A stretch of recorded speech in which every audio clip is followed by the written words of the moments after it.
Real quick before the video, I've started a new playthrough of Ocarina of Time, where I take it slow to talk about this world, its lore, and its characters. So if you want a relaxed, final deep dive into this original version before the remake, check it out with the link in the card, the description, or by searching for Zeltic Plays. The trailer for Ocarina of Time's remake begins with this line. Long ago, there was a land called Hylia, created by beings of supreme divinity. Immediately, this gives us quite a lot of important information. First, that this narration and this tapestry exist sometime after the events of Ocarina of Time, as it appears that the story of the Hero of Time has become legend. Second, that the golden goddesses, the beings of supreme divinity, are remembered in this future era. And third, it seems to imply that the Kingdom of Hyrule may no longer exist, as it is referred to in the past tense. Long ago, there was a land called Hyrule.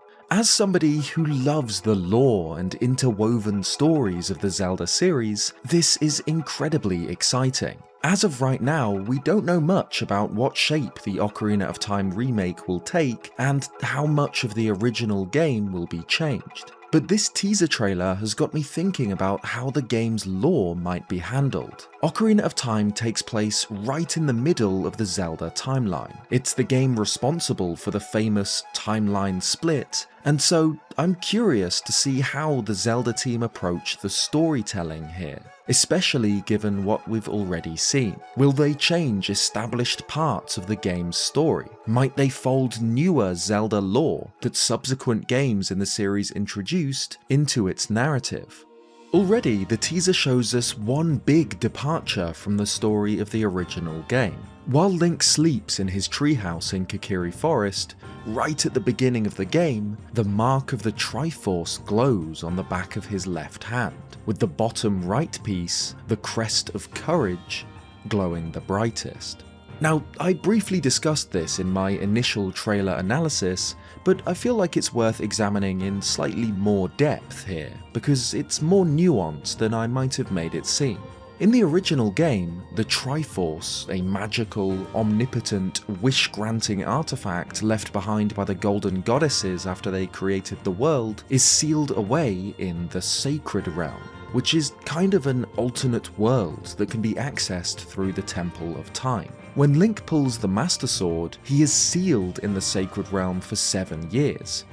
But Ganondorf follows him and lays his hands on the Triforce.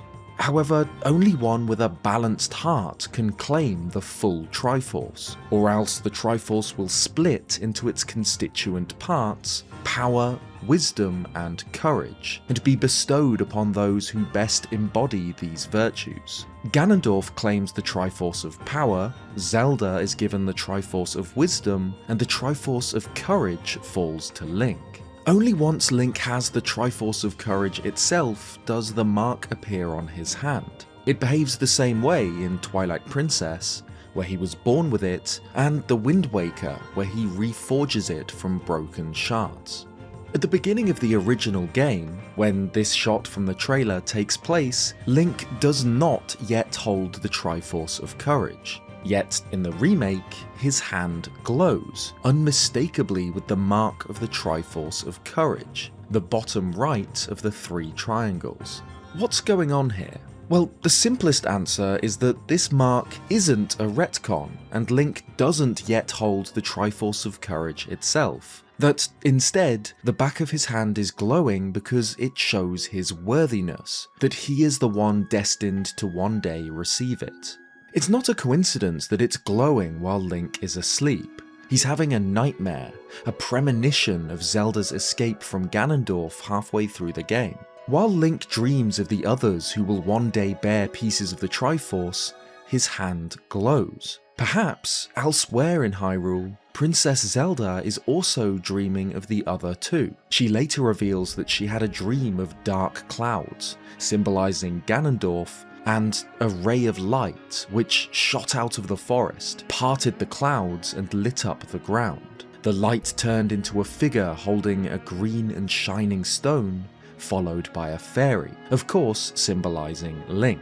It wouldn't be a stretch to imagine that Link and Zelda, perhaps even Ganondorf too, all have these dreams of the future, of each other, and as they do, their hands glow with the marks of the Triforce they are fated to carry.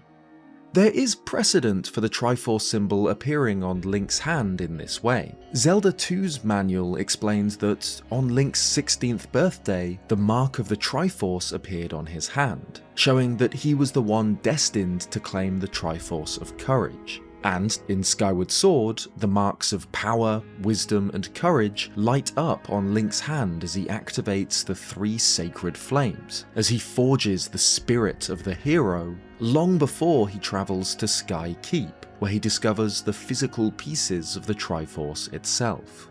However, there are counter-arguments to both of these examples. Zelda 2's manual also claims that the mark on Link's hand was the result of a spell cast by the King of Hyrule, that a crest will appear on a young man with that character who has been brought up correctly, has gained many kinds of experiences, and reached a certain age. So it's something of an exception, the result of a magical spell rather than normal behaviour of the Triforce. And in Skyward Sword, a very strong argument can be made that Link didn't obtain the Triforce from Sky Keep, but that he always held it within him. Without delving too deep into the theory itself, this idea is supported by the fact that Link appears to collect the Triforce pieces from the Silent Realms, which can be read as being, for lack of a better term, inside Link's own mind, or spirit. There's a fantastic video covering this idea by Monster Maze,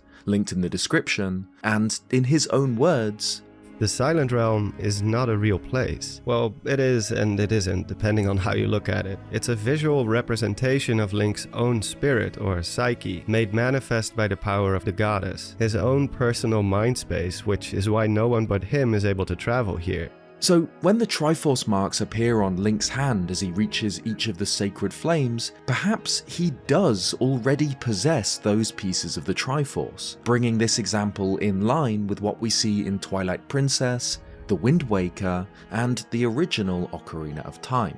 So the jury's still out on what's happening here. I still think it's more likely that this glowing symbol represents Link's worthiness rather than his possession of the Triforce of Courage itself, but it can be read either way. And until the remake releases later this year, we won't know for sure whether or not this represents a retcon to the game's story. I hope that the story hasn't changed to include Link bearing the Triforce of Courage all along, given that Ganondorf following Link into the Sacred Realm and claiming the Triforce is probably the single most important moment in the game, but we'll have to wait and see. Even if the remake doesn't change the existing lore of Ocarina of Time, however, it could still add elements of Zelda canon that have been introduced since the original game's release. Given that this is a reimagining of the game at the very heart of the overarching Zelda storyline, it could be a great opportunity to strengthen the ties to other established elements of the lore. And the most important is the goddess Hylia. Skyward Sword introduced Hylia as another goddess, a less powerful being than the creation trio, but nonetheless divine. When the Golden Goddesses departed for the heavens, they entrusted the Triforce to Hylia, and it was Hylia who created the blade which would eventually become the Master Sword. Though Hylia is long gone by the time of the events of Skyward Sword, having reincarnated as a mortal, Zelda, she is still remembered and worshipped by the people of Skyloft at a giant statue of the goddess. After this game, worship of Hylia is relatively scarce throughout the series. Of course, because she hadn't been introduced to the series canon when most of these games were released, but there are signs. Retroactively, with a goddess statue in Adventure of Link, and directly in the recent Downfall timeline game Echoes of Wisdom. Breath of the Wild, set tens of thousands of years after the other Zelda games, reintroduced the goddess Hylia, with the goddess statues found found all across the kingdom. Ocarina of Time, of course, still features things that have retroactively become named after her, like Lake Hylia and the Hylians, so it isn't a stretch to imagine that the game might feature statues of the goddess Hylia in places like Castletown or Hyrule Castle itself, or brief mentions of her during the story. Princess Zelda in Ocarina of Time is descended from the original Zelda of Skyloft. As with the whole royal family, her bloodline is divine. And so I don't think mentioning the goddess would take away from Ocarina of Time's story at all. In fact, I think that this would serve only to enrich it and forge deeper connections with the games that released afterwards, like Skyward Sword. To a lesser extent, Hylia's counterpart, Demise, could also be mentioned. Skyward Sword introduces Demise as the origin of all evil, the primordial avatar of hatred and malice. Because of this, Ganondorf in Ocarina of Time is not only the leader of the Gerudo tribe, he's a vessel of this original hatred, making his ascension into the King of Evil seem almost inevitable. I don't think Demise fits as neatly into Ocarina of Time's world and story as Hylia. It would be much more difficult to mention him in a natural way, but perhaps some minor nods toward him could strengthen the story. Even less likely is Null, an entity revealed during Echoes of Wisdom to have existed in the chaos into which the Golden Goddesses first descended. Ocarina of Time famously shows the creation of Hyrule in a detailed cutscene, and Null has since been added to this Genesis story. A being of pure entropy and chaos that became trapped beneath reality by the goddesses. It's extremely fascinating lore, and yet I really can't see Null being mentioned here. Its existence is an ancient secret, likely remembered only by the goddesses themselves, and the creation story functions just fine without it.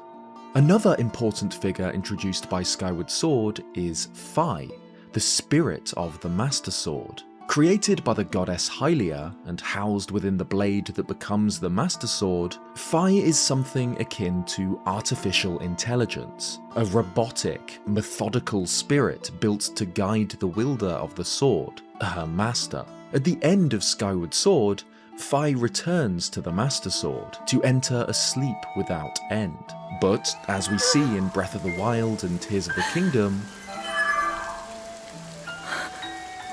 she is still present within the sword thousands and thousands of years later, still alive, still able to communicate. So Fi would have been housed within the Master Sword during the events of Ocarina of Time, though of course she hadn't been introduced to the series yet. The Master Sword is absolutely central to the story of Ocarina of Time. Pulling it from its pedestal causes Child Link to become sealed in the Sacred Realm for 7 years. Raru explains that only one worthy of the title of Hero of Time can pull it from the pedestal of time. Link, he explains, was simply too young, and so his spirit was sealed away until he was old enough to claim that title. On its own, this can feel a little arbitrary. The links of A Link to the Past and The Wind Waker are children too, and they pull the Master Sword just fine. However, the existence of Fi, the spirit of the sword, could fit neatly into this part of the story. Raru refers to Link as the Hero of Time, chosen by the Master Sword. So including Fi in this story, even just a tiny reference like in the Wild Era games, could explain this decision, highlighting her as the will behind this choice. I wouldn't want her to have a large role. Link already has Navi as his companion, and a game including both Fi and Navi would break even the most devoted Zelda fan. But a small nod would be perfect. Just her little sound effect at the moment the sword accepts Link as the Hero of Time, and as her master, would be incredible. There's also the possibility that the Ocarina of Time remake will address the game's position in the Zelda timeline. While the existence of the timeline itself is still pretty controversial, Ocarina of Time itself does very clearly demonstrate a timeline split. Link leaves the adult era at the end of the game, which leads into the Wind Waker, and returns to the past, where he changes history, creating the child era which leads into Majora's Mask. Where it gets a little more convoluted is how Ocarina of Time leads into A Link to the Past, the game which it was originally meant to be a prequel to. Hyrule Historia explains this by adding a third timeline branch from Ocarina of Time, an alternate version of events where the hero of time fails to stop Ganondorf, and so the sages are forced to imprison him, along with the full Triforce, in the Sacred Realm, leading to his creation of the Dark World seen in A Link to the Past. The issue with this is that this very clearly was never the original intention. The adult and child era timelines are very easy to understand and make sense given what we're shown in the game itself. But the Downfall era feels tacked on, a lazy bandage fix for a messy problem. So perhaps the remake will address this in some way, either with a Ganon wins game over screen like an Adventure of Link, or with some other way to demonstrate the third outcome of this game.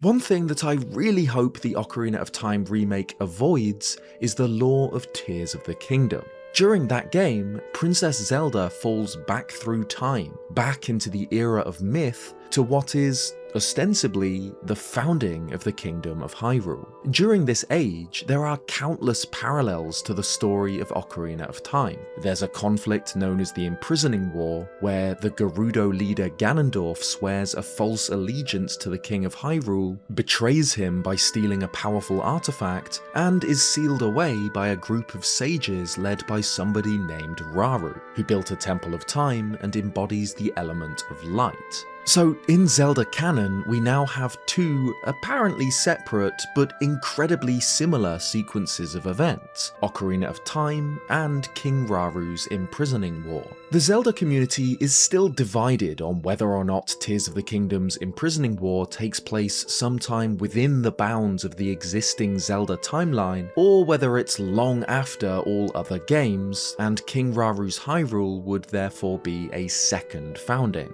While Ocarina of Time's remake has the opportunity now to clear up this confusion, to give us clarity on these mysteries, I really don't want it to.